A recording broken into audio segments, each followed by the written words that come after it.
शादी के बाद क्या बेटी पराई हो गई। पति 2 दिन के लिए ऑफिस के काम से दूसरे शहर जा रहा था तो पत्नी से बोला कि चलो तुम्हें तुम्हारे मायके छोड़ देता हूँ, यहाँ अकेली यहाँ में घर में रहकर क्या करोगी और तुम बहुत डरपोक भी हो। वो खुशी खुशी तैयार हो गई। मायके के घर का दरवाज़ा खुला था। माँ और बाबा बाहर बालकनी में बैठे खाना खा रहे थे। अचार और चटनी के साथ हालचाल पूछने के बाद उसने अपने बाबा से कहा, आप तो कभी अचार और चटनी के साथ रोटी नहीं खाते, तो आज क्यों? तो बाबा ने कहा, बेटा जी कभी कभी खा लेना चाहिए, इसका भी अपना अलग ही मज़ा है। उसने अपने पिता की आंखों में लाचारी देख ली थी।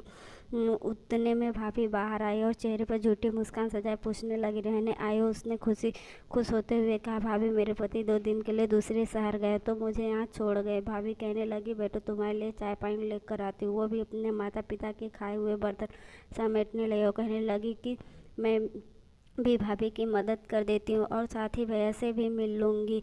यह कहते हुए वह अंदर चली गई। बर्तन किचन में रख कर वो भाई की कमरे की ओर चल पड़ी तो उसे भाई और भाभी की बातों की आवाज़ सुनाई दी। भाभी भैया से कह रही थी, तुम्हारी बहन ने ब्याह कर तो गई है लेकिन अम्मा बाबा की चौखट ना छोड़ी अभी तक। जिसका भी दिल करता है मुँह उठाकर बच्चों समेत चली आती है। तो भैया गुस्से से कहने लगे, तेरा क्या खाती है, यहाँ नहीं आएगी तो और कहाँ जाएगी? तो भाभी ने भी दंदनाते हुए कहा, बस अब मुझसे ही नहीं होती तुम्हारे खानदान वालों की सेवा।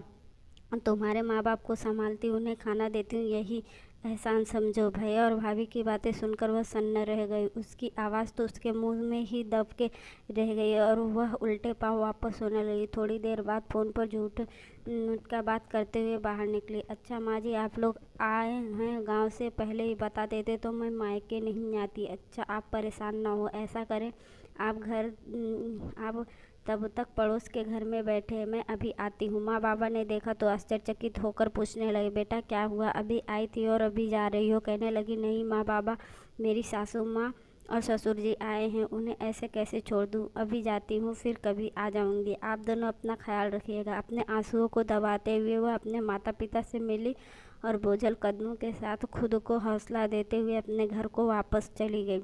उसे रात के खाने में नमक ज़्यादा लग रहा था, जबकि वह नमक उसके गले से उतर रहे आंसुओं का था।